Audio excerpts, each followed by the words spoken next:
ಬೆಳೆಯುತ್ತೆ. ನಂತರ ಹೀಗೆ ಬೆಳೆದ ತಂಬಾಕಿನ ಎಲೆಗಳನ್ನು ಸಣ್ಣ ಜಾಗದಿಂದ ಕಿತ್ತು ದೊಡ್ಡ ಬಯಲು ಜಾಗದಲ್ಲಿ ನೆಡಲಾಗುತ್ತೆ. 120 ದಿನಗಳ ನಂತರ ತಂಬಾಕಿನ ಎಲೆಗಳನ್ನು ಕತ್ತರಿಸಲಾಗುತ್ತೆ. ಹೀಗೆ ಕತ್ತರಿಸಿದ ಎಲೆಗಳನ್ನು ಕಾರ್ಖಾನೆಯಲ್ಲಿರುವ ಆರ್ಟಿಫಿಷಿಯಲ್ ಸನ್ಲೈಟ್ ಬಳಸಿಕೊಂಡು ಒಣಗಿಸಲಾಗುತ್ತೆ. ಒಂದು ಸಲ ಒಣಗಿದ ನಂತರ ತಂಬಾಕಿನ ಎಲೆಗಳನ್ನು ಗ್ರೈಂಡಿಂಗ್ ಮಷಿನ್ಗೆ ಹಾಕಿ ಪುಡಿ ಮಾಡುತ್ತಾರೆ. ನಂತರ ಅಡಿಕೆ, ತಂಬಾಕು ಎರಡನ್ನು ಬೆರೆಸಲಾಗುತ್ತೆ. ಇದರ ಜೊತೆ ಇನ್ನೊಂದು ಸೀಕ್ರೆಟ್ ಇಂಗ್ರೀಡಿಯೆಂಟ್ಸ್ ಹಾಕುತ್ತಾರೆ. ಇದರ ಬಗ್ಗೆ ನಿಮಗೆ ಯಾರು ಹೇಳೋದಿಲ್ಲ, ಆದರೆ ನಾನು ಹೇಳುತ್ತಿದ್ದೇನೆ. ಈ ಗುಡ್ಕಕ್ಕೆ ಏನು ಬೆರೆಸುತ್ತಾರೆ ಎಂದು ಗೊತ್ತಾದರೆ ಎದೆ ಬಡಿತವೇ ನಿಂತು ಹೋಗುತ್ತೆ. ಯಾರಾದರೂ ಗುಡ್ಕ ತಿನ್ನುತ್ತಾ ಈ ವಿಡಿಯೋ ನೋಡುತ್ತಾ ಇದ್ದರೆ ಸ್ವಲ್ಪ ಹುಷಾರಾಗಿರೆ.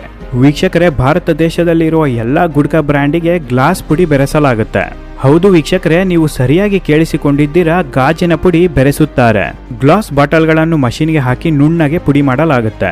ಎಷ್ಟರ ಮಟ್ಟಿಗೆ ಪುಡಿ ಮಾಡುತ್ತಾರೆ ಅಂದರೆ ಇದು ಗ್ಲಾಸ್ ಪುಡಿ ಎಂದು ಯಾರಿಗೂ ಗೊತ್ತೇ ಆಗೋದಿಲ್ಲ. ಈ ಗುಡ್ಕ ತಿಂದಾಗ ಬಾಯಿ ಸ್ವಲ್ಪ ಸೀಳುತ್ತೆ. ಈ ತರ ಸೀಳಿದಾಗ